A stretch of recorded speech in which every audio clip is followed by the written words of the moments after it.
God bless America. I'm your host, Bark Goldwater. Today I want to talk to you about a little thing I like to call surviving inflation. Listen, it's a well-known fact that the American cost of living has skyrocketed since the 1960s, while our average income, hasn't. Conservatives don't like to talk about this. They might even treat it like liberal propaganda. Numbers don't lie, people. This is not a big government thing or a lazy poor people thing. It's simply a case of more versus less. Let's take a look at something we use every day, gasoline. In 1968, the cost of a gallon of gas was just 34 cents. That's right, 34 cents. At the same time, the minimum wage was $1.60 per hour. Hear that, youngsters? In those days, we could live on just $1.60 per hour because we were awesome like that.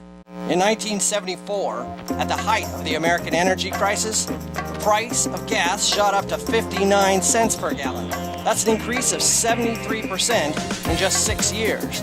But the minimum wage rose to just $2 an hour in the same time, only 25%, about a third as much. Sort of appropriate to pay peanuts during the Carter years. Go ask a grown-up. Ronald Reagan, our movie star president, was elected in 1981. At that time, gas had risen to $1.31 per gallon.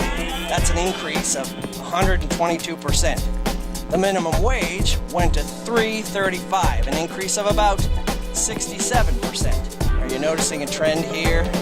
By 2012, we were paying $3.64 for a gallon of gas. So that's a jump of 177%, while the minimum wage climbed to $7.25. That's still only a 116% increase. Hey, wake up. This is important.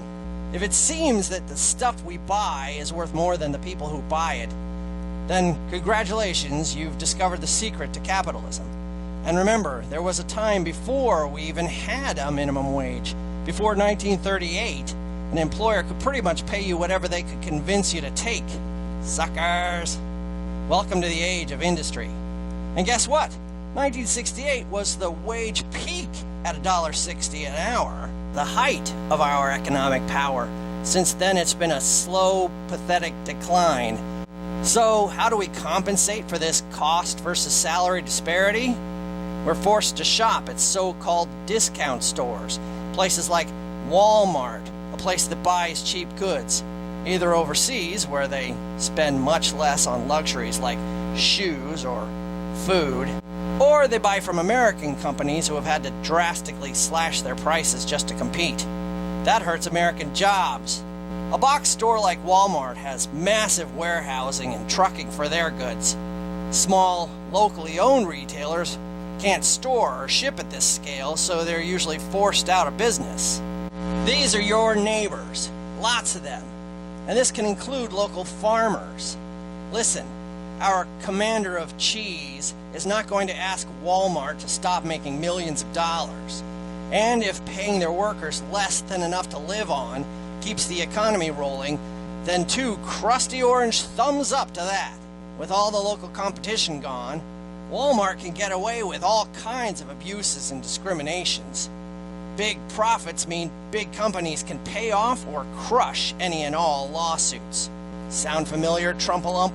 With no fear of reprisal and plenty of support from Capitol Hill, and you say campaign contribution, it might feel like the rich have control over everything and the rest of us are just basically powerless.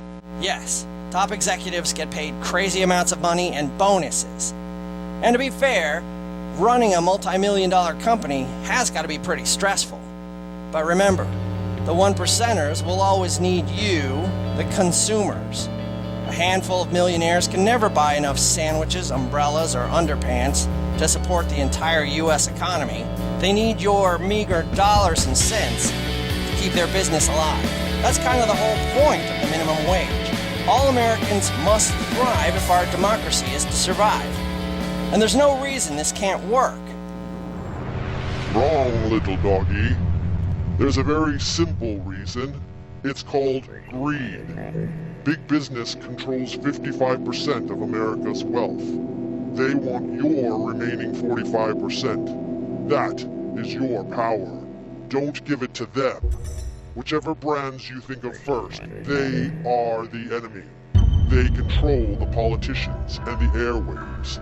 Disney, McDonald's, Coca-Cola, Exxon, Nike, Amazon, and your beloved Walmart. They hunger for profit and control. They care nothing for you.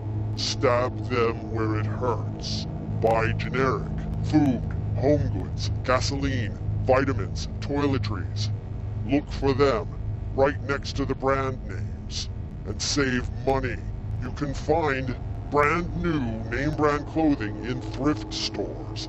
It's called overstock, a fraction of the outlet store prices. But your most effective weapon is buying local. Visit every family business you can find. Experience what it's like to deal with someone who truly wants your business. Screw the rich. Take back your power. Citizens, you have the numbers. Blood is stronger than Wi-Fi. And remember to vote in November. The guy on the bench doesn't call the plays. Know what I mean? Did I lose you guys for a second there? Pop-up windows can be so distracting. Sorry. Alright, I'm out of time. But remember folks, we don't own America, we're just borrowing it. So take care. Until next time.